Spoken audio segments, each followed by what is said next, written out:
అభినందనలు తెలియజేస్తున్నాను.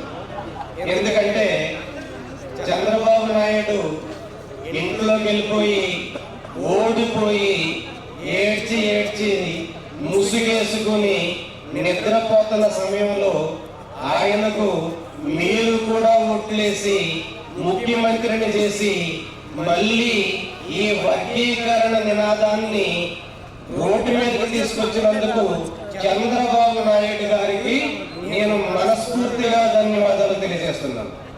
ఎందుకంటే చంద్రబాబు నాయుడు గారు ఈ వర్గీకరణ ఉద్యమాన్ని మళ్ళీ తెర మీదకి తీసుకొచ్చి నిద్రపోతున్నటువంటి మానవులని మేలుకొల్పాడు.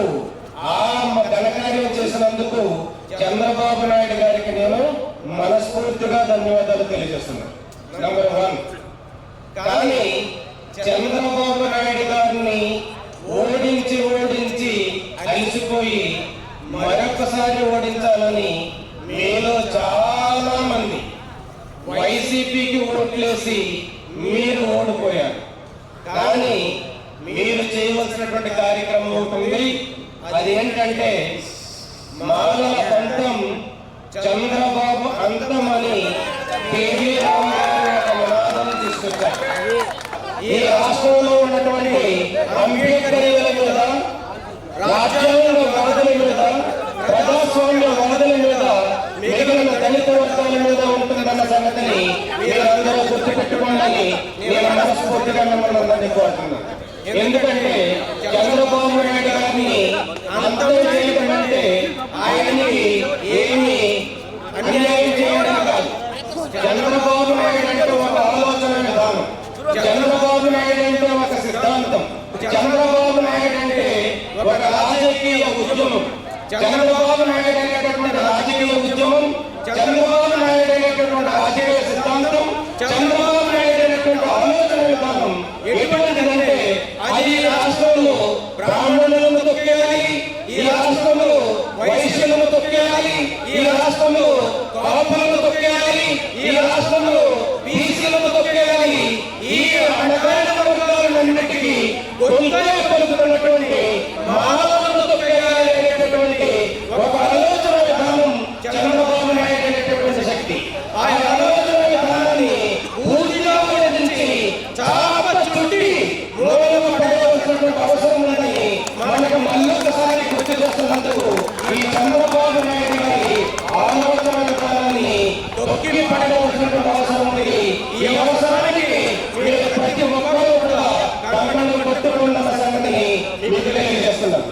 అయ్యా చంద్రబాబు నాయుడు గారు మంద కృష్ణ గురించి మాట్లాడే ఆయన లేదు. మంద కృష్ణ మాదిగ గారే కనుక మరి వర్గీకరణ ఉద్యమానికి నాయకత్వం వహిస్తున్నటువంటి మంద కృష్ణ మాదిగ గారి కనుక సరిగా చదువుకుంటే, ఆయనకి ఇంగ్లీషు వచ్చుంటే, ఆయన రాజ్యాంగం చదువుంటే, ఆయన రాజ్యాంగం అర్థమై ఉంటే, ఆయన ఎంత ఉద్యమాన్ని చేసినటువంటి మంద కృష్ణ మాదిగ గారు ఏం చేస్తుంటాడంటే, ఒరే నరేంద్ర మోడీ, ఒరే చంద్రబాబు నాయుడు, రాజ్యాంగం చెప్తున్నదేంటి, మీరు చేస్తున్నదేంటి, ఇదే చంద్రబాబు నాయుడు మీద గుండెల మీద పనులు పెట్టి, నెత్తి మీద కత్తి పెట్టి ఇటువంటి పనికిమాలిన ఉద్యమాలు మీరు చేయకండి, మానవులను మాదిగలను విడదీయకండి అని చెప్పేటటువంటి ఆలోచన, అని చెప్పేటటువంటి అవగాహన, అని చెప్పేటటువంటి సామాజిక చైతన్యము మరి మంద కృష్ణ అనేటటువంటి వర్గీకరణ వాదంలో ముందుకెళ్తున్నటువంటి ఒక నాయకుడికి ఉండేది. ఆయన ఇల్లు చదువుకోవటం వల్ల చాలా నష్టం జరుగుతుంది. ఆయన రాజ్యాంగం చదివే శక్తి లేకపోవడం వల్ల చాలా నష్టం జరుగుతుంది. రాజ్యాంగాన్ని ఆయన అర్థం చేసుకోకపోవడం వల్ల ఈ దేశంలో, ఈ రాష్ట్రాలనే కాకుండా ఈ వర్గీకరణ వాదం ఉంది.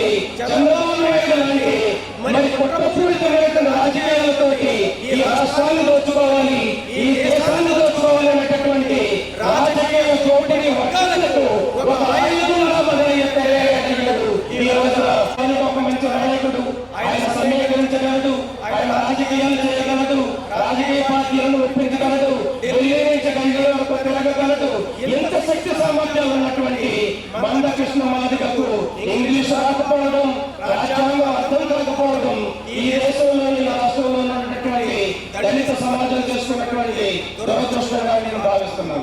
అందుకని మందకృష్ణ మాది గారు చేసినటువంటి ప్రచారం మాదిగలు బాగుపడిపోయారు, మాదిగలు వెనకబడిపోయారు, మాదిగల యొక్క అన్నాన్ని ఒంటి మీద పట్టని ఇళ్ల స్థలాలను ఆస్తులను అన్నిటినీ మాలలే గుంజుకుంటున్నారనేటటువంటి ఒక విశ్వ ప్రచారం చేస్తున్నటువంటి మందకృష్ణ మాది గారు ఆయనకు ఈ ప్రచారాన్ని చేయడానికి డబ్బులిచ్చి జనాన్ని సమీకరించి అన్ని రాజకీయ పార్టీల మద్దతును కూడగట్టి ఈ తెలుగుదేశం పార్టీ ఈ పాలక వర్గాల యొక్క మరి డబ్బులను మోగుతున్నటువంటి ఈ పత్రికలు కానీ ఈ టీవీలు కానీ ఈ రాజకీయ పార్టీలు కానీ ఈ మందకృష్ణ మాది గారు అనేటటువంటి ఒక చదువు రాని వాడిని, ఒక ఇంగ్లీషు రాని వాడిని, ఒక రాజ్యాంగం రాని వాడిని ఒక నాయకుడిగా తయారు చేసి వాళ్ళ వెనకాల నుండి ఈయన నడిపిస్తున్నాడు.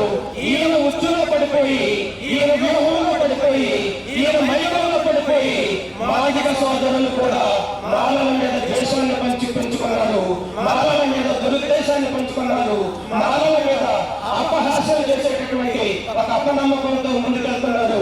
కానీ మాదిగ సోదరులకు అందరికీ, నేను ఉద్యమకారులందరికీ, వర్గీకరణ ఉద్యమకారులందరికీ నేను చెప్పదలుచుకున్నది ఏంటంటే, అయ్యా మాలలు ఏదో కొద్దిగా కొంతమంది చిన్న చిన్న ఉద్యోగాలు చేసుకుని తల్ల బట్టలు వేసుకుంటున్నారయ్యా.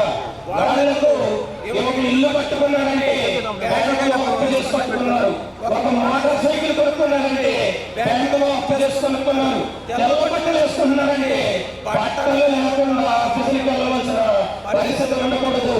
ఆఫీసులకు వెళ్తే కొంతమంది గౌరవించాలి, మనం కూడా తెల్ల బట్టలు వేసుకోవాలని తెల్ల బట్టలు వేసుకుంటున్నారు. ఈ రోజున మాలలు ఏ గ్రామంలో చిన్న చిన్న సిమెంట్ ఇల్లు కట్టుకున్నారంటే అది కేవలం ప్రభుత్వాలు కట్టించినటువంటి ఇల్లే కానీ వాళ్ళ ఆస్తులు సంపాదించి, వాళ్ళ ధనం కూడగట్టి, వాళ్ళ వ్యాపారాలు చేసి, వాళ్ళ లాభాలు గడించి కట్టుకునే ఇల్లు కాదు.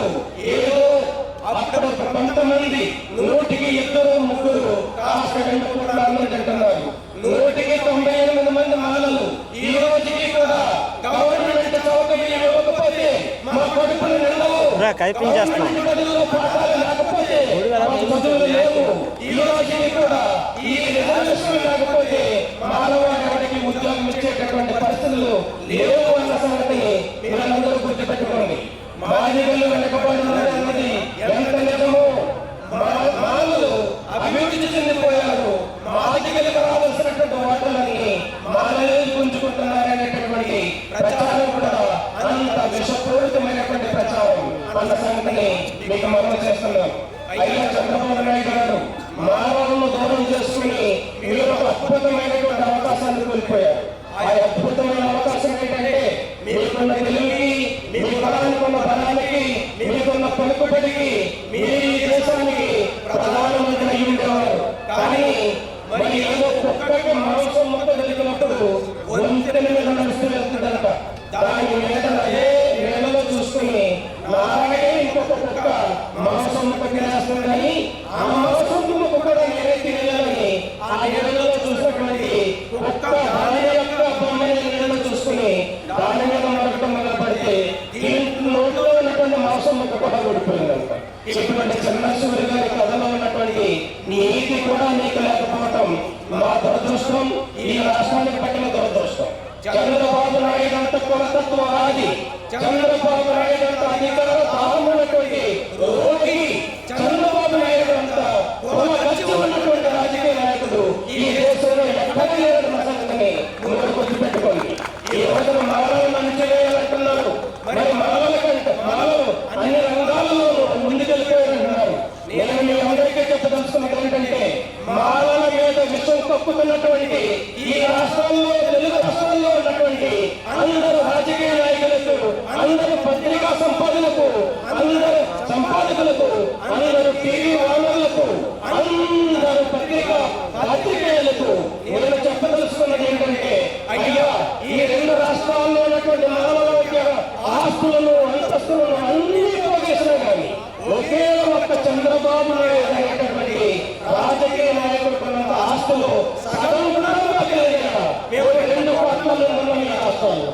తెలుగు రాష్ట్రాల్లో మానవాదిలు 2 కోట్ల మంది ఉంటే ఈ మానవాదిల ఆస్తులు అన్ని కలిపితే ఒక్క చంద్రబాబు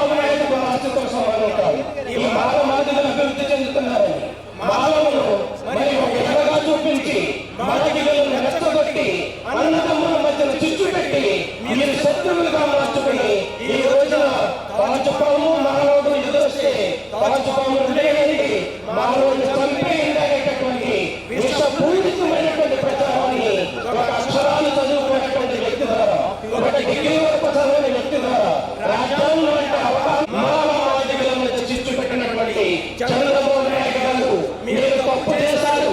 ఈ దేశానికి ప్రధానమంత్రి కావాల్సిన మీరు దేశానికి ప్రధానమంత్రే కాదు కదా, 10 ఏళ్ళు ముఖ్యమంత్రి లేకుండా పోయారు. మళ్ళీ ఏదో అవకాశం కలిసొచ్చి ఏ పవన్ అధికారి వల్ల ఏ ఓటమి వల్ల ఏ కాపులైతే మీకు దూరమైపోయారు, ఆ కాపుల యొక్క ఓట్లతోటి మళ్ళీ ముఖ్యమంత్రి అయ్యారు. మళ్ళీ ముఖ్యమంత్రి అయ్యి మీరు రాష్ట్రంలోనే కాదు మరి గ్రామ గ్రామాల్లోనూ జిల్లాలో క్లాసిఫికేషన్ చేస్తారంటారు. ఇది చాలా బుద్ధి తక్కువ పని, ఇది తెలివి తక్కువ పని, ఇది అవగాహన లేని పని, ఇది కుట్రపూరితమైన పని, పేదవాళ్ళ కడుపు కొట్టే పని. ఇటువంటి పేదవాళ్ళ కడుపు కొట్టే పనికి ఇలాంటి రాజకీయ నాయకులకి 40 ఏళ్ళు 50 ఏళ్ళు ఉన్నటువంటి రాజకీయ నాయకులకి జాతీయ స్థాయిలో పనికొట్టున్నటువంటి రాజకీయ నాయకులకి ఒక పార్టీని నిర్మించి దాని జాతీయ స్థాయి పార్టీగా నిర్మాణం చేయాల్సినటువంటి ఒక శక్తివంతమైనటువంటి సమాజానికి ప్రతినిధిగా ఉన్నటువంటి చంద్రబాబు నాయుడు ఇది కలగదు. మీరు చేయండి, రాజకీయ రాజకీయాలు మానేసి జాతీయ రాజకీయాలకు వెళ్ళండి. ఆ జాతీయ రాజకీయాలకు వెళ్ళినప్పుడు ఇక్కడ ఉన్నటువంటి మానవాధిలే కాదు, బీసీలే కాదు, తెలుగు రాష్ట్రాలంతా మీ వెనకబడి ఉంటాయి. కానీ మీరు ఒక పక్క మానవులు మాదిగలు విడదీసి మీరు అనుకుంటున్నారేమో ఒక్కసారి మానవులు హైదరాబాద్ వచ్చారు, ఈ హైదరాబాద్ లో వీళ్ళని గుణాలతో దొక్కించాను, వాటర్ కాలువలు పెట్టి మరి నీళ్ళ ప్రవాహం నేను కొట్టుకుపోయేలాగా వీళ్ళని బెదిరించాను, వీళ్ళని నేను క్లాసిఫికేషన్ చేసినా కానీ మళ్ళీ నేను వీళ్ళు బయటకు రాలేదు అని మీరు ఊహించుకుంటున్నారేమో. పాగట్టే కాలంలో కలవద్దు చంద్రబాబు నాయుడు గారు. మీరు గుర్రాలను పెట్టి తొక్కించే ప్రయత్నం చేస్తే ఒక్కొక్క మానవాడు ఒక ఏళ్ళు వేయి నీ ముందు నిలబడతారన్న సంఘటన గుర్తుపెట్టుకో. నువ్వు వాటర్ క్యాన్లు పెట్టి మళ్ళీ ఉద్యమాన్ని అప్పు చేసేస్తాను అనేటటువంటి పాగట్టు కళలు కంటుంటే కృష్ణా నదికి నువ్వు ఎప్పుడూ చూడనంత వరద ప్రవాహమై ఈ దేశ రాష్ట్రంలో ఉన్నటువంటి మానవులందరూ అమరావతికి వస్తారు. అప్పుడు నువ్వు దిక్కుతోచని పరిస్థితుల్లో ఏం చేయాలో తెలియని పరిస్థితుల్లో నువ్వు మారిపోతావు అన్న సంగతిని ఈ రోజు నేను చంద్రబాబు నాయుడు గారికి చెప్పదలుచుకున్నాను. నువ్వు క్లాసిఫికేషన్ చేయాలంటే చెయ్యి. ఈ దేశంలో భూములు ఉన్నాయి, ఈ రాష్ట్రంలో భూములు ఉన్నాయి, బినామీ భూములు ఉన్నాయి, మరి దురాక్రమణ చేసేటువంటి భూములు ఉన్నాయి, ప్రభుత్వ భూములు ఉన్నాయి, దేవుళ్లకు భూములు ఉన్నాయి, పెద్ద పెద్ద కులాలకు భూములు ఉన్నాయి. మానవులకు ఎక్కడ చూసినా 1 సెంటు భూమి కూడా లేదు. ఎప్పుడో ఇళ్ల స్థలాల కోసం అక్కడక్కడ పండించుకోవడం ఇచ్చినటువంటి 4-5 ఎకరాలు 1000 ఎకరాలు 2000 ఎకరాలు ఉంటే ఇళ్ల స్థలాలకు ఇచ్చినటువంటి భూములు కూడా మీ తమ్ముడు నీ ప్రత్యర్థి జగన్మోహన్ రెడ్డి 11,000 ఎకరాల భూమిని అతనేదో స్థలాలు పంచిపెడతానని ఏళ్ళకిచ్చినటువంటి వ్యవసాయ భూములు మళ్ళీ తిరిగి తీసేస్తున్నాడు. నేను ఒక మాట చెప్పదలుచుకున్నాను చంద్రబాబు నాయుడు గారు. మీరు చాలా ఆర్థికవేత్త, ఆర్థిక శాస్త్రంలో మీరు పోస్ట్ గ్రాడ్యుయేషన్ చేశారని విన్నాను. చేశారో లేదో నాకు తెలియదు, మీరు ఎంత చదువుకున్నారో నాకు తెలియదు, మీ ఆర్థిక శాస్త్రం ఎంత అర్థమైందో నాకు తెలియదు. ఈ రాష్ట్రంలో పేదరికం లేని రాష్ట్రంలో తయారు చేస్తానన్నారు. మీరు చెప్పినటువంటి ఎలక్షన్ ప్రచారం ప్రకారం ఈ రాష్ట్రాన్ని పేదరికం లేని రాష్ట్రంలో తయారు చేస్తానన్న మీరు 6 నెలల లోపల ఈ పేదరికం లేని రాష్ట్రంలో మీరు ఏమి చెయ్యబోతున్నారు మరి అందరికీ చెప్పకపోతే ఆ చేసే ప్రణాళిక లేదు, మీరు అమలులో పెట్టే ప్రయత్నం చేయకపోతే ఈ రాష్ట్రంలో ఉన్నటువంటి భూములు లేని ప్రతి ఒక్కడు, ఉద్యోగం లేని ప్రతి ఒక్కడు, అవమానాలకు గురవుతున్నటువంటి ప్రతి ఒక్కడు నీ ఇంటిని ముట్టడించడానికి వస్తారు. ఆ సంగతిని గుర్తుపెట్టుకో. మీరు చెప్పినటువంటి ఎలక్షన్ వాదాలు మర్చిపోయి, మీరు చేస్తున్నటువంటి ప్రచారాలు మర్చిపోయి ఇక్కడ ఈ రోజు సంఘాలు తాగేసి మళ్ళీ పొద్దుటే మీకు దండాలు పెట్టే బ్యాచ్ కాదు ఇది. ఇక్కడ ఉన్నటువంటి బ్యాచ్, ఇక్కడ ఉన్నటువంటి బ్యాచ్ కి మీరు సగం తాగించేసి పొద్దున చెప్పిన దాన్ని సాయంత్రం మర్చిపోయే బ్యాచ్ కాదు. ఇక్కడ చరిత్ర తెలిసిన వ్యక్తులు కూడా ఉన్నారు, సమాజాన్ని చదివిన వ్యక్తులు కూడా ఉన్నారు, ఆర్థిక వ్యవస్థను చదివిన వ్యక్తులు కూడా ఉన్నారు, సామాజిక శాస్త్రాలు తెలిసిన వ్యక్తులు కూడా ఉన్నారు, రాజ్యాంగం తెలిసిన వ్యక్తులు కూడా ఉన్నారు. రాజ్యాంగ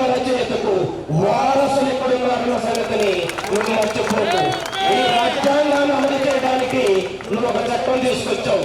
2000 సంవత్సరంలో మీరు తీసుకొచ్చినటువంటి రేషనలైజేషన్ ఆఫ్ రిజర్వేషన్స్ అనే చట్టాన్ని 2000 సంవత్సరంలో మీరు తీసుకొచ్చారు.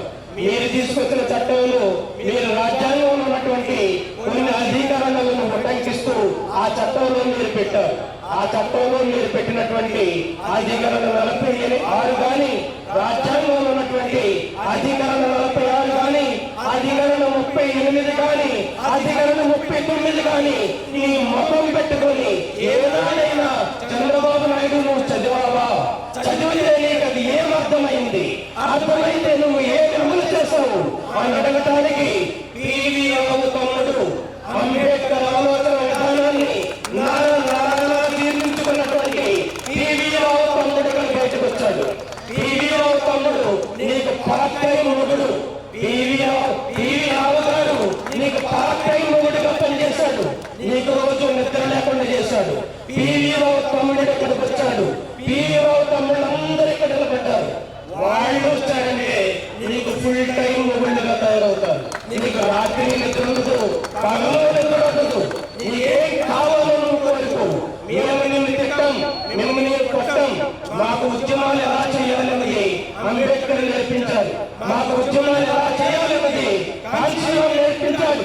మాకు ఉద్యమాలు ఎలా చేయాలన్నది గవర్నమెంట్ నేర్పించాడు. మాకు ఉద్యమాలు ఎలా చేయాలన్నది నేర్పించాడు. మాకు ఉద్యమాలు ఎలా చేయాలన్నది చాలా మంది మా పెద్దలు మాకు నేర్పారు. తెలివితో తెలుగు రాజకీయాలు చేయొచ్చు. ఏకంటే ఎక్కువ తెలుగుతో మేము ఉద్యమాలు చేయగలం. ఏకంటే ఎక్కువ తెలుగుతో మేము కూడా రాజకీయాలు చేయగలం. ఏ దగ్గరున్నటువంటి రాజకీయ లెక్కలేంటో అవన్నీ మాకు తెలుసిన సంగతిని ఈ సందర్భంగా మీకు తెలియజేస్తున్నాం. చంద్రబాబు నాయుడు గారు మీరు చేస్తున్నటువంటి ఈ క్లాసిఫికేషన్ ఉద్యమం వల్ల మాదిగలకు కానీ, మాలలకు కానీ, షెడ్యూల్డ్ కులాలలో ఉన్నటువంటి 59 కులాలకు కానీ ఏ ఒక్కడికి కూడా ఆరోగ్యంత అదనపు ప్రయోజనం రాదు. మీరు ఏమైనా చేయాలి అనుకుంటే ఈ మాదిగలను కానీ, షెడ్యూల్డ్ కులాలను కానీ, వెనుకబడిన కులాలను కానీ నువ్వు బాగు చేయాలనుకుంటే జగన్మోహన్ రెడ్డి గారు ఆయన ఏదో చేశాడు. నేను జగన్మోహన్ రెడ్డి పార్టీ కాదు, ఆయనకు ఫ్యాన్ కాదు. జగన్మోహన్ రెడ్డిని కూడా నిన్నంత తీవ్రంగా విమర్శిస్తాను. జగన్మోహన్ రెడ్డిని కాదు, ఎవరినైనా అంతే తీవ్రంగా విమర్శిస్తాను. ఆయన విద్యా వ్యవస్థలో కొన్ని సంస్కరణలు తీసుకొచ్చాడు. స్కూళ్ళ రూపురేఖలు మార్చే ప్రయత్నం చేశాడు. ఈ పేద పిల్లలకు చదువు చెప్పాలనే ప్రయత్నం చేశాడు. ఆ ప్రయత్నాన్ని పూర్తిగా ముందుకు తీసుకెళ్ళండి. మాకు మీరు చదువులు నేర్పితే, మీరు గవర్నమెంట్ ఉద్యోగాలు ఇవ్వకపోతే ఈ ఉద్యోగాలు మేము తెలివితోటి, ఆ చదువుతోటి మేము ప్రైవేట్ రంగంలో ఉద్యోగం చేసుకుంటాం. మాకు తెలియలేదని, మాకు సమర్థత లేదని, మాకు చదువు లేదని, మా ఒంట్లో మాటలు లేవని ప్రైవేట్ రంగంలో మాకెవరు ఉద్యోగం ఇవ్వట్లేదు. వాళ్ళు చెప్తున్నది సాకు. వాళ్ళు చూస్తున్నది మా కులం. మా కులాన్ని చూసి మాకెవరు ఉద్యోగాలు ఇవ్వటం లేదు. మా కులాన్ని చూసి ఈ రాష్ట్రంలో మా కులం పేరు తెలుసు కాబట్టి ఇక్కడ ఉద్యోగాలు మాకెవరు ఇవ్వరు. మేము చదువుకుంటే ఈ రాష్ట్రంలోనే కాదు, ఈ దేశంలోనే కాదు, గవర్నమెంట్ సెక్టర్ లోనే కాదు, ప్రైవేట్ సెక్టర్ లో కూడా ఉద్యోగాలు చేస్తాం. దేశాలకు వెళ్ళి ఉద్యోగాలు చేస్తాం. మా బతుకులు మేము బతుకుతాం. మాకు నాణ్యమైన చదువులు ఇవ్వండి. మా బిడ్డలకు నాణ్యమైన చదువులు ఇస్తే వాళ్ళు మీరిచ్చే గవర్నమెంట్ ఉద్యోగాల మీద ఆధారపడరు. మా బిడ్డలు కనుక నాణ్యమైన చదువు ఇస్తే, అది గవర్నమెంట్ బదులు ఇస్తే, ఈ రోజున ఒక బిడ్డను చదివించుకోవాలి అంటే హై స్కూల్లో చదివించుకోవాలన్నా, ఇంటర్మీడియట్ చదివించుకోవాలన్నా 2 లక్షల నుంచి అక్కడ గీత యూనివర్సిటీ తీసుకొచ్చాం. గుంటూరులో ఉన్నటువంటి నాగార్జున యూనివర్సిటీని నాశనం చేశాం. అక్కడ కేఎల్ యూనివర్సిటీని తీసుకొచ్చాం. ప్రభుత్వ రంగంలో ఉన్నటువంటి యూనివర్సిటీలను నాశనం చేసి, అక్కడ చదువు చెప్పే ప్రొఫెసర్లు లేకుండా చేసి, అక్కడ కనీస అవసరాలు లేకుండా చేసి, గవర్నమెంట్ రంగంలో ఉన్నటువంటి యూనివర్సిటీలను సర్వనాశనం చేసి, నీ కులం వాళ్ళ చేత, నీ బిల్లుల చేత నువ్వు యూనివర్సిటీలు పెట్టించి అక్కడ లక్షల కోట్లు ఫీజుల రూపంలో సామాన్య ప్రజల నుంచి నువ్వు గుంజుకుంటున్నావు. నువ్వు చేస్తున్నటువంటి ఈ విద్యా వ్యాపారం మాకు తెలియలేదు కాదు. కాబట్టి నువ్వు చేస్తున్నటువంటి రాజకీయ వ్యాపారం మాకు తెలియలేదు కాదు. ఒకప్పుడు నువ్వు రాజకీయంలోకి వచ్చినప్పుడు ఓటికి 100 రూపాయలు ఇచ్చుకుంటుండేవాడు. ఈ రోజు నువ్వు ఎంత దిగిపోయావంటే ఓటికి 3,000 రూపాయలు ఇచ్చి ఒక్కొక్కటి ఓటును కోరుకునేటంత నల్లధనాన్ని కూడగట్టవు. నీ వెనుకున్నటువంటి నల్లధనం వ్యాపారాల చరిత్ర గాని, నీ నల్లధనం యొక్క చరిత్ర గాని మాకు తెలియనిది కాదు. ఈ సామాన్య ప్రజలు 10 నెలలు చేశారంటే వీళ్ళకు కాపులు వచ్చిన తర్వాత వీళ్ళలో రగులుతున్నటువంటి ఆవేశం కట్టలు కలిగిన తర్వాత నీకు రాజ్యాలు ఉండవు, నీ పోలీసు బలగాలు పనిచేయదు, నీ యొక్క రాజకీయ శక్తి పనిచేయదు, నీ రాజకీయ చాతుర్యం పనిచేయదు. ఒక్కసారి మనిషిగా ఆలోచించు, ఒకసారి మేధావిగా ఆలోచించు, ఒకసారి అన్ని కులాలకు నాయకుడుగా ఆలోచించు. నువ్వు కమ్మ కులాన్ని భుజం చేసుకుని, కమ్మ వాళ్ళని మంత్రులుగా చేసుకుని, కమ్మ వాళ్ళని ఎమ్మెల్యేలుగా చేసుకుని, కమ్మ వాళ్ళని వ్యాపారస్తులుగా చేసుకుని, కమ్మ వాళ్ళకి బిరామి భూములు కూడగట్టుకుని నువ్వు ఈ రాష్ట్రాన్ని తగలబెట్టి ఈ రాష్ట్రం 2 ముక్కలయ్యేలాగా చేసినటువంటి తెలుగు రాష్ట్రాన్ని, ముఖ్యమంత్రి తెలుగు రాష్ట్రాన్ని, తెలుగు పంట పండే తెలుగు రాష్ట్రాన్ని 2 ముక్కలుగా చేశావు నువ్వు. ఇది రాష్ట్రం 2 ముక్కలుగా చేయబడటానికి కారణం చంద్రబాబు నాయుడు గారి కులం, ఇతరులైనటువంటి కులపిచ్చ, ఇతరు చేసినటువంటి పనికి మారిన రాజకీయం తెలంగాణ ప్రాంతాన్ని పూర్తిగా విస్మరించాడు. ఆ తెలంగాణ రాష్ట్రంలో ఉన్నటువంటి భూములను కమ్మలతో కల్పించేశాడు.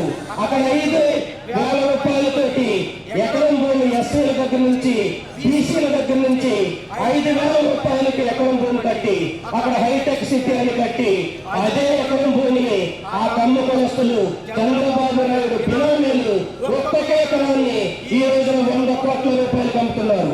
ఇటువంటి ఆర్థిక వ్యవస్థ, ఇటువంటి ఆర్థిక పరమైనటువంటి ఆలోచన, ఒకే కులాన్ని ప్రధానం చేసుకోవాలి అనేటటువంటి ఆర్థిక పరమైనటువంటి దురుద్దేశంతో చేసినటువంటి ఆర్థిక విధానం వల్ల, విద్యా విధానాల వల్ల, పనికి మారిన రాజకీయం వల్ల ముఖ్యమైనటువంటి తెలుగు ప్రజలు 2 ముక్కలైపోయారు.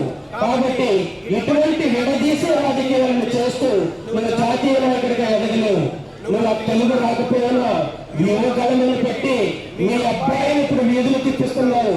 దగ్గర కూర్చోబెట్టుకుని ఎమ్మెల్యే కానివాడిని, ఎమ్మెల్సీ కానివాడిని, ఒక ఆఫీసర్ కానివాడిని 5 ఏళ్ళు దగ్గర కూర్చోబెట్టుకుని రాజకీయ ఓనమాలు దిద్దించి ఇప్పుడు ఆయన్ని నీ తర్వాత నువ్వు వారసులుగా తయారు చేస్తున్నావు. యువగణమని మన లోకేస్తాం. ఎందుకయ్యా ఇక్కడ రామ్మోహన్ నాయుడు ఒక పిల్లగాడు ఉన్నాడు, అచ్చెన్నాయుడికి అన్న కొడుకు, అచ్చెన్నాయుడు అన్న కొడుకున్నాడు. ఇక్కడ 20 కొడుకున్నాడు. తెలుగు మాట్లాడతాడు, ఇంగ్లీష్ మాట్లాడతాడు, హిందీ మాట్లాడతాడు, దేశం అందరినీ మెప్పిస్తాడు. నీ కొడుకు తెలుగు రాదు, నీ కొడుకు ఇంగ్లీష్ వచ్చే తెలుగు నాకు తెలియదు, నీ కొడుకు ఏమీ తెలియదు. ఆయన్ని ముఖ్యమంత్రిని చేయాలనేటటువంటి నీ తాపత్రయం కంటే ఇక్కడ బీసీ వర్గాలలో ఒక యువకాలం ఉంది. ఆ గణాన్ని ఒక తెలుగుదేశం నాయకుడుగా నువ్వు తీర్చిదిద్దలేకపోతున్నావు. కారణం ఏంటి? ఈ రామ్మోహన్ నాయుడు బీసీ. ఈ రామ్మోహన్ నాయుడు గారి కుటుంబం కేవలం ఒక జిల్లాకు పరిమితమై ఉండాలి. నీ రాజకీయాలు మాకు తెలియలేక ప్రతి జిల్లాలోనూ ప్రతి కులం నుంచి ఒక్కొక్క మచ్చు పెట్టలు తయారు చేస్తావు. ఆ మచ్చు పెట్టలు చూపించి బీసీలను అందరూ ఉద్ధరిస్తాను అంటావు. ఏంటయ్యా నువ్వు చేసినటువంటి రాజకీయం? ఏంటి నువ్వు చేసినటువంటి ఆలోచన? ఎందుకు పేదవాళ్ళ కొడుకులు కొట్టాలనుకుంటున్నావు? కుదురుగా కూర్చొని, మూలలో కూర్చొని చదువుకునే బిడ్డల్ని రోడ్ల మీదకి ఎందుకు తీసుకొస్తున్నావు? ఈ మానవాళ్ళు ఎవరికి అన్యాయం చేశారు? ఎవరికి ద్రోహం చేశారు? ఎవరు భూములు మాక్కున్నారు? ఎవరు ఉద్యోగాలు మాక్కున్నారు? ఎవరు రాజకీయ పదవులు మాక్కున్నారు? వీళ్ళు చదువులేని చదువుకుంటారు, వీళ్ళు పనిలేని చేసుకుంటారు. వాళ్ళు పనులు చేసుకుని వాళ్ళ బతుకులను బతికి ఎక్కడికోకపోతే ఎక్కడికైనా ఎవరు ఉద్యోగం ఇస్తే వాళ్ళ దగ్గర నిజాయితీగా ఉద్యోగం చేస్తారు, కసితోటి ఉద్యోగం చేస్తారు, సమర్థవంతులైనటువంటి ఉద్యోగం చేస్తారు. ఈ రాజకీయం, ఈ మాల ఐఏఎస్ ఆఫీసర్లు కానీ, మాల ఐపీఎస్ ఆఫీసర్లు కానీ ఎంతో మందిని నువ్వు చూసావు. నువ్వు చేసేటటువంటి అడ్మినిస్ట్రేషన్ కి మూల స్తంభాలుగా వెన్ను పోషణగా నిలబడ్డ వాళ్ళు మాల ఆఫీసర్లు అన్న సంగతిని నువ్వు మర్చిపోయి వీళ్ళు ఎదిగిపోతున్నారు, వీళ్ళు రాజకీయాల్లో వెళ్తున్నారు, వీళ్ళు రాజకీయ పార్టీగా ఎదుగుతారు, వీళ్ళు రాజకీయ పార్టీగా ఎదిగితే నా పీఠం కూలిపోతుందని మాకు మేము కూర్చొని కుర్చీలు లాగేస్తున్నావు, మా అన్నంగిలు లాగేస్తున్నావు, మమ్మల్ని నిలబడుతున్నావు. చదువుకోవాల్సిన బిడ్డలను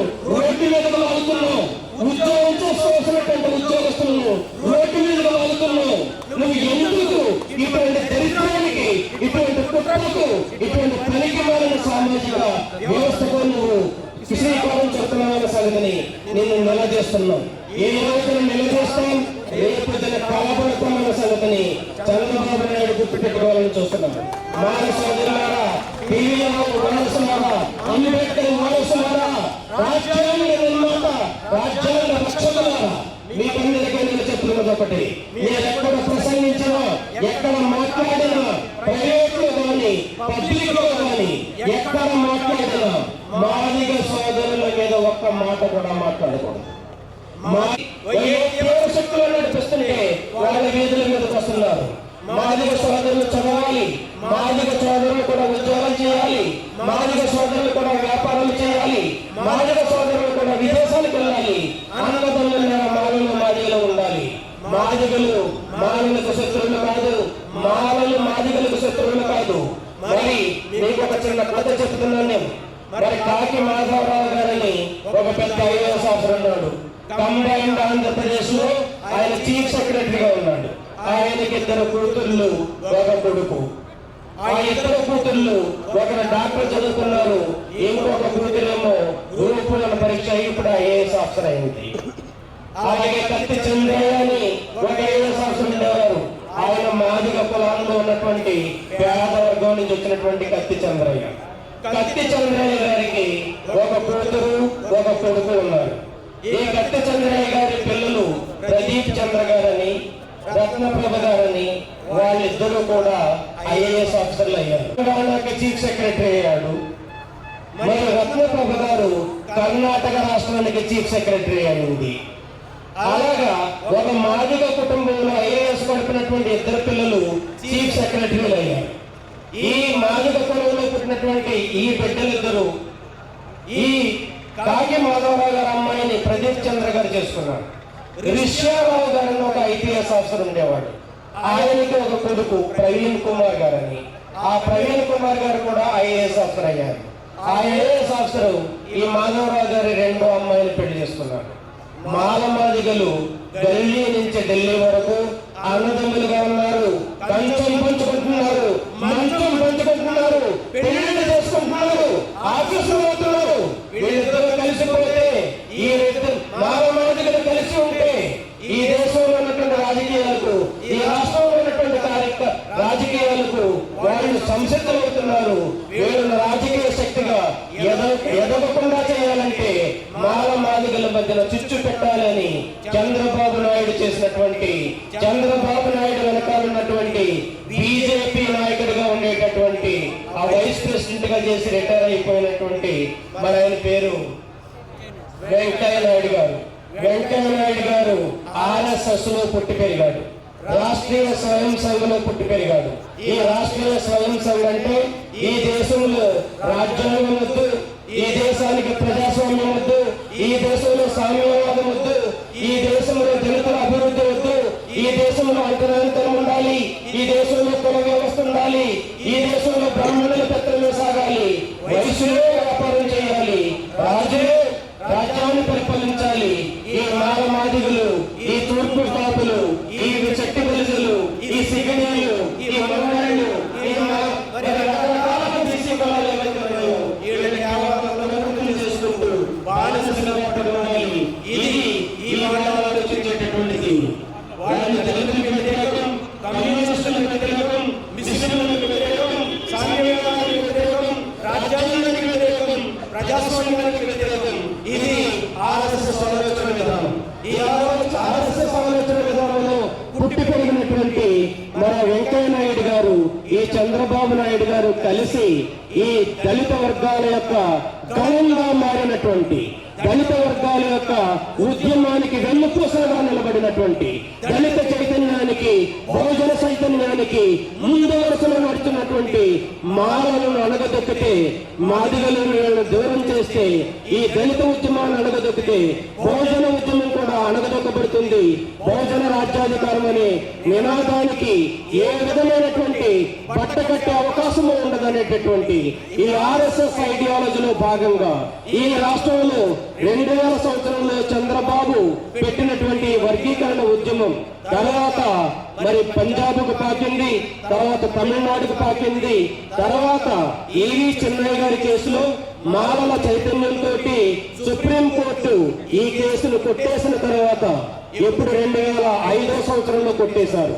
20 ఏళ్ల వరకు ఈ వర్గీకరణ అనేటటువంటి నినాదాన్ని బుధానేసుకున్న వాళ్ళు ఎవరూ లేరు. కాబట్టి ఇప్పుడు మళ్ళీ ఈ వర్గీకరణ నినాదంతో మాదిగలను వేరు చేసి మాదిగలను ఒక ఓటు బ్యాంకుగా మార్చుకోవాలని వీళ్ళు చంద్రబాబు నాయుడికే ఓటు బ్యాంకుగా ఉండటం ఎందుకని మాదిగలను మనమెందుకు దగ్గర తీసుకోకూడదు, వీళ్ళకి ఏం చెప్పితే అది చేస్తారు, ఎక్కడ ఓటేయమంటే అక్కడ ఓటేస్తారు అనేటటువంటి ఆలోచనతో నరేంద్ర మోడీ RSS వాళ్ళు బీజేపీ వాళ్ళు కలిసి ఈ రోజున చంద్రబాబు నాయుడు గారి ఓటు బ్యాంక్ ని బీజేపీ ఓటు బ్యాంక్ గా కొనికిపోతున్నారు. కాబట్టి చంద్రబాబు నాయుడు గారు మాదిగలు తెలివి తక్కువ ఉండని, మాదిగలు నీ కాలు కింద చెప్పులేక పడి ఉంటారని, మాదిగోళ్ళు కొన్ని వేల సంవత్సరాలు నీకు ఓట్లేస్తూనే ఉంటారని, ఈ తర్వాత నీ కొడుకు ముఖ్యమంత్రి అయితే వాడికి బోయిలై మోస్తారని నువ్వు ఆలోచించేటటువంటి ఆలోచన 2-3 ఏళ్ల కంటే ఎక్కువ కొనసాగదు. కాబట్టి చంద్రబాబు నాయుడు గారు ఈ పేద వర్గాల కడుపు కొట్టడం మానేయండి, ఈ పేద వర్గాలను విడగొట్టడం మానేయండి, ఈ పేద వర్గాల మీద మీ యొక్క కుట్రలు మానుకోండి. అన్ని వర్గాలను సమానంగా చూస్తూ, అన్ని కులాలను సమానంగా చూస్తూ, అన్ని మతాలను సమానంగా చూస్తూ, భారత రాజ్యాంగాన్ని గౌరవిస్తూ ఈ రాజ్యాంగంలో చెప్పినటువంటి అధికరణ 46గా చేస్తారు, అధికరణ 38ని, అధికరణ 39ని, అధికరణ 15ని, అధికరణ 16ని, అన్ని అధికరణలను మీరు ఒకసారి చదవండి. మీరు ఎవరో చెప్పితే నడిచే మనుషులుగా మీరు మారకుండా రాజ్యాంగాన్ని చదవండి. మీ పార్టీలో 99 మంది, ఈ రోజున 136 మంది ఎమ్మెల్యేలు ఉన్నారు. ఈ ఎమ్మెల్యేలు అందరి చేత రాజ్యాంగాన్ని చదివించండి. భారత రాజ్యాంగం చదివిన ఎమ్మెల్యే మీ 136 మందిలోనూ ఒక్కడు కూడా లేడు. నేను రాసిస్తాను, ఎవరన్నా ఉంటే వాళ్ళను తీసుకొచ్చి నాతో మాట్లాడమని చెప్పండి. అప్పుడు రాజ్యాంగం తెలిసిన వాళ్ళను నువ్వు ఎంపీలను చేస్తున్నావా, రాజ్యాంగం తెలిసిన వాళ్ళను ఎమ్మెల్యేలుగా చేస్తున్నావా, విద్యావంతులని, విచక్షణ జ్ఞానం కలిగిన వాళ్ళని, ప్రజా సమస్యల మీద అవగాహన ఉన్న వాళ్ళని నువ్వు ఎమ్మెల్యేలుగా చేసి ఈ రాష్ట్రం యొక్క సర్వతోముఖాభివృద్ధికి శ్రీకారం చుడుతున్నావా, లేకపోతే నువ్వు కూర్చునే వాళ్ళని నిలబడితే నిలబడి ఉండే వాళ్ళని, తన్నమంటే తన్నే వాళ్ళని, తిట్టమంటే తిట్టే వాళ్ళని, ఎందుకయ్యా ఏమీ తెలియని వాళ్ళని నీ బినామీ పెట్టుబడిదారులతోటి, నీ నల్లధనంతో ఓట్లు కొని ఇటువంటి వాళ్ళని ఎమ్మెల్యేలను చేసి ఎంపీలను చేసి ఎంతకాలం ఈ రాజరిక వ్యవస్థను నువ్వు కొనసాగించాలనుకుంటున్నావు?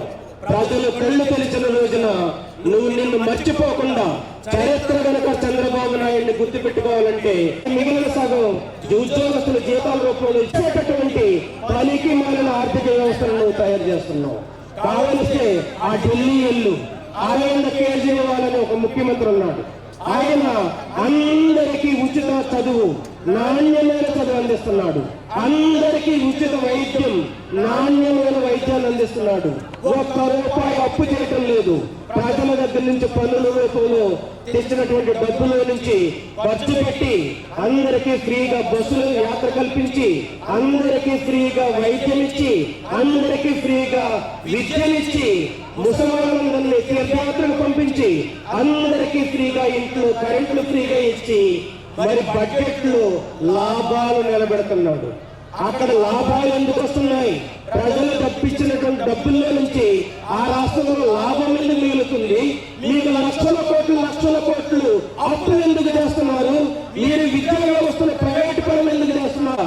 నువ్వు పెంచి పోషిస్తున్నటువంటి మరి కొంతమంది ఉద్యోగస్తుల అవినీతి కాదా? ఎందుకు మమ్మల్ని రెచ్చగొట్టి నిన్ను ఒక పనికి మాలిన అడ్మినిస్ట్రేటర్ గా, చేతకాని అడ్మినిస్ట్రేటర్ గా అనిపించుకునే ముందు నువ్వు ఇటువంటి వర్గీకరణ కాదు, ప్రతి పేద కుటుంబంలోనూ విద్యాదీపం వెలిగించు, ప్రతి పేద ఆరోగ్యాన్ని బాగు చెయ్యి. అందరికీ మరి మందు బాబులందరికీ మంచి వార్త అన్నావు. 60 రూపాయలకి క్వార్టర్ బాటిల్ అన్నావు. 60 రూపాయలకి క్వార్టర్ బాటిల్ ఇస్తున్నాడా చంద్రబాబు నాయుడు? ఇప్పుడు ఎంత క్వార్టర్ బాటిల్? ఎంత క్వార్టర్ బాటిల్ ఎంత? 99. ఇదేనా నువ్వు చేసింది? కాబట్టి చంద్రబాబు నాయుడు గారు, తెలిసిన వాళ్ళు ఉన్నారు, రాజ్యాంగం తెలిసిన వాళ్ళు ఉన్నారు, సుప్రీంకోర్టు ఇచ్చే తీర్పులను ఎనలైజ్ చేసే వాళ్ళు ఉన్నారు. కాబట్టి మీ అందరి సమక్షంలోనూ నేను ఒకటి చెప్తున్నాను సోదరులారా, ఈ సుప్రీంకోర్టు తీర్పు ఇచ్చిన తీర్పు రాజ్యాంగ విరుద్ధం. రాజ్యాంగం చాలా స్పష్టంగా చెబుతుంది, షెడ్యూల్డ్ కులాలను గాని షెడ్యూల్డ్ తెగలను గాని వర్గీకరించేటటువంటి అవకాశం రాజ్యాంగంలో లేదు. అది రాష్ట్ర స్థాయిలో గాని అది జాతీయ స్థాయిలో గాని షెడ్యూల్డ్ కులాలను గాని షెడ్యూల్డ్ తెగలను గాని వర్గీకరించే వెసులుబాటు రాజ్యాంగం ఇవ్వలేదు. ఇది నంబర్ 1. కానీ ఇప్పుడు ఇచ్చినటువంటి సుప్రీంకోర్టు తీర్పు ఏమంటుందంటే షెడ్యూల్డ్ కులాలను విభజించవచ్చు, వర్గీకరించవచ్చు అని ఒక తప్పుడు వ్యాఖ్యానం రాజ్యాంగం మీద సుప్రీంకోర్టు చేసింది. ఒకప్పుడు మాకు ఇంగ్లీష్ రానప్పుడు, ఒకప్పుడు మాకు తీర్పులు అంటే ఏంటో తెలియనప్పుడు, ఒకప్పుడు సుప్రీంకోర్టులో ఎలా జరుగుతాయి తీర్పులు తెలియనప్పుడు వాక్యం విశ్లేషించి విమర్శించేటటువంటి విజ్ఞా గంధాన్ని బాబాసాహెబ్ అంబేద్కర్ మాలో నింపాడు. ప్రజల రాజ్యాంగం ఇది. We the people of India, మేము భారత ప్రజలమైన మేము రాసుకున్న రాజ్యాంగం, భారత ప్రజలమైన మేము ఆ రాజ్యాంగానికి వ్యాఖ్యానం కూడా చెప్పగలమని పెద్ద పెద్ద న్యాయమూర్తులకు కూడా నేనే సందర్భంగా చెప్పదలుచుకున్నాను. కాబట్టి సోదరులారా, సుప్రీంకోర్టు ఇచ్చినటువంటి ప్రధాన న్యాయమూర్తి ఇచ్చినటువంటి తీర్పులో 204 రాజ్యాంగబద్ధమైనదంతా, రాజ్యాంగ వ్యతిరేకమైనదంతా అన్న సంగతినంతా విశ్లేషించి 204 పేరాలలోనూ అన్నిటికీ కూడా వివరణాత్మకమైనటువంటి ఒక సిద్ధాంతాన్ని, తీర్పుని నేను మళ్ళీ రాశాను. ఈ తీర్పులో ఉన్నటువంటి మంచి చెడ్డలను వివరించడానికి మానవులనే కాకుండా డిసెంబర్ 31 లోపల హైదరాబాద్ లో గాని విజయవాడలో గాని మేధావులతో ఒక చర్చా వేదిక ఏర్పాటు చేస్తాను. ఆ చర్చా వేదికకు మేధావులందరినీ పిలుస్తాము. ఆ తీర్పులో ఉన్నటువంటి మంచి చెడ్డలన్నింటినీ వివరించి చెప్తాము. అప్పుడు ఒక ఏజెండాను తయారు చేస్తాము. అందరి సంతకాలతోటి ఆ తీర్పులో ఉన్నటువంటి మన యొక్క సమాధానాన్ని దేశంలో ఉన్నటువంటి సుప్రీంకోర్టుకి, దేశ ప్రధానికి, దేశ రాష్ట్రపతికి, అన్ని రాష్ట్రాల మరి చీఫ్ జస్టిస్లకి, అన్ని రాష్ట్రాల ముఖ్యమంత్రులకి మాలల తరపున, ఇక్కడ ఉన్నటువంటి తెలుగు రాష్ట్రాల్లో ఉన్నటువంటి మాలల తరపున ఒక జాతీయ ఏజెండాను తయారు చేసి ఆ ఏజెండా ప్రకారం ముందుకెళ్దామని ఈ సందర్భంగా మీకు మనవి చేస్తూ, అది చదివిన తర్వాత చంద్రబాబు నాయుడు గారు కూడా మనసు మార్చుకుంటారు. కాదంటే కొంచెం రాజకీయ పిచ్చి ఎక్కువ. ఆయన మంచివాడు కానీ అధికార దాహం ఎక్కువ. ఆయన చాలా మంచివాడు కానీ డబ్బు అంటే తప్పుడుకి ఎక్కువ. ఆయన చాలా మంచివాడు కానీ కులం అంటే పిచ్చి ఎక్కువ. ఆ కులాన్ని బాగు చేసుకునేటప్పుడు ఈ కార్యక్రమాలన్నీ చేస్తున్నాడు. ఆయనకు కూడా కళ్ళు తెరిపించేలాగా ఉద్యమం నిర్మాణం అవుతుంది. ఆకతాయిన మాటలు మాట్లాడకండి, ఆకతాయిన నినాదాలు చేయకండి, ఆ కులాన్ని ఈ కులాన్ని తిట్టకండి. ఇది సిద్ధాంతపరమైనటువంటి పోరాటం, ఇది రాజ్యాంగబద్ధమైనటువంటి పోరాటం, ఇది ప్రజాస్వామ్యబద్ధమైనటువంటి పోరాటం, ఇది బాబాసాహెబ్ అంబేద్కర్ విధానాలతోటి ముందుకెళ్లే పోరాటం. ఈ పోరాటానికి అందరూ సిద్ధం కండి. అవసరమైతే 1,00,000 ప్రాణాలైనా ఇస్తాము కానీ చీమకు కూడా ఈ ఉద్యమం ద్వారా మేము ప్రమాదాన్ని, హానిని తలపెట్టమనే నినాదంతో మీరు ముందుకెళ్ళండి. కాబట్టి ఈ ఏజెండా వస్తుంది. అన్నయ్యలందరూ ఉన్నారు, చాలా గ్రామాలు తిరుగుతున్నారు, చాలా జిల్లాలు తిరుగుతున్నారు, రాష్ట్రాలన్నీ కలదిరుగుతున్నారు. వాళ్ళందరూ కూడా ఒకే తాటి మీద ఉండి ఈ ఉద్యమాన్ని ముందుకు తీసుకెళ్దాం.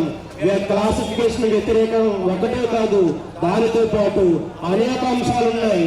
ప్రతి ఒక్కొక్కరు ఆ అంశాలని చేరవేసిన తర్వాత మనం అందరం కూడా కలిసి ముందుకెళ్దామని మీకు అందరికీ మనవి చేస్తూ, ఈ సందర్భంగా చంద్రబాబు నాయుడు మనకు శత్రువు కాదు, నరేంద్ర మోడీ మనకు శత్రువు కాదు, మాదిగ సోదరులు ఎవరు మనకు శత్రువులు కాదు, ఏ కులం వాళ్ళు మనకు శత్రువు కాదు, ఏ మతం వాళ్ళు మనకు శత్రువులు కాదు. మన సిద్ధాంతపరమైనటువంటి పోరాటం, రాజ్యాంగపరమైనటువంటి పోరాటం, ఇది ఆలోచన విధానంతో కూడిన పోరాటం. కాబట్టి ఈ పోరాటంలో ప్రతి ఒక్క మనసులను కదిలించాలి. మనుషుల మొదళ్ళను కదిలిస్తూ మన యొక్క ఆలోచన విధానాన్ని, మన నినాదాలని ప్రపంచమంతా శభాష్ అనుకునేలాగా ఈ ఉద్యమాన్ని నిర్మాణం చేద్దామన్న సంగతిని మీకందరికీ నిర్మాణం చేసి సిద్ధంగా ఉండండి అన్న మాట చెబుతూ విరమిస్తున్నాను. ఈ అవకాశం ఇచ్చినందుకు వర్షంలో తడిచామనో, తక్కువ మంది వచ్చామనో బాధపడకండి. ఎన్ని వేల సంవత్సరాల నుంచి ఎండలో ఎండిపోయారు, ఎన్ని వేల సంవత్సరాల నుంచి వర్షంలో తడిచిపోయారు, ఎన్ని వేల సంవత్సరాల నుంచి చెట్ల కింద బతికారు. ఇప్పుడు మనకి ఒంటి మీద బట్ట వచ్చింది, నెత్తి మీద గుడిసె వచ్చింది, కాస్త కుర్చీలో కూర్చునే అవకాశం వచ్చింది. కానీ వర్షంలో తడటానికి ఇష్టం లేక చెట్టు కింద నిలబడ్డా గాని ఈ మాటలన్నీ విన్నందుకు మీకు మనస్ఫూర్తిగా జైభీములు తెలియజేస్తున్నాను. పివి రావు గారు బతికున్నాడు అన్న సంగతిని మర్చిపోవద్దు. పివి రావు గారి రక్తం ఇంకా మరుగుతుంది అన్న సంగతిని మర్చిపోవద్దు. చాలా మంది అనుకుంటారు పివి రావు ఎక్కడున్నాడు, పివి రావు తమ్ముడు ఎక్కడున్నాడు, మాలలు ఎక్కడున్నారు అని అనుకుంటున్నారు కొంతమంది. మాలలు ఎక్కడుండాలో అక్కడే ఉన్నారు. ఎప్పుడు బయటకు రావాలో అప్పుడే బయటకు వస్తారు. ఏ ఉద్యమం చేయాలో ఉద్యమాన్ని నిర్మాణం చేస్తారు. పివి రావు బొమ్మతోటి, అంబేద్కర్ బొమ్మతోటి తెలంగాణలో ఉన్నటువంటి మాలలందరూ ఏకమవుతున్నారు. తెలంగాణలో ఉన్నటువంటి వర్గీకరణ వ్యతిరేకించేటటువంటి ఉపకారాలన్నీ ఏకమవుతున్నాయి. ఇక్కడ నా రిలీజ్ సోదరులకు కానీ, మాదిగ సోదరులకు కానీ, మరి ఇతర గ్రూప్ డీలో ఉన్నటువంటి ఆ సోదరులకు కానీ ఈ వర్గీకరణలో ఉన్నటువంటి కుట్ర ఏంటన్నది చెప్పడానికి నాకు అన్ని అవకాశం లేదు. కాబట్టి ఒక విధంగా కొన్ని వీడియోలు చేసి పెడతాను, అదందరికీ సర్క్యులేట్ చేయండి, ఎడ్యుకేట్ చేద్దాం, ప్రజలను మారుద్దాం, ముందుకెళ్దాం. ఈ కార్యక్రమం ఆర్గనైజ్ చేసినందుకు పెద్దలందరికీ, శ్రీకాకుళం పెద్దలందరికీ మరి మనస్ఫూర్తిగా జైభీములు తెలియజేస్తూ, ఈ అవకాశం ఇచ్చినందుకు ధన్యవాదాలు తెలియజేస్తూ జై భీమ్.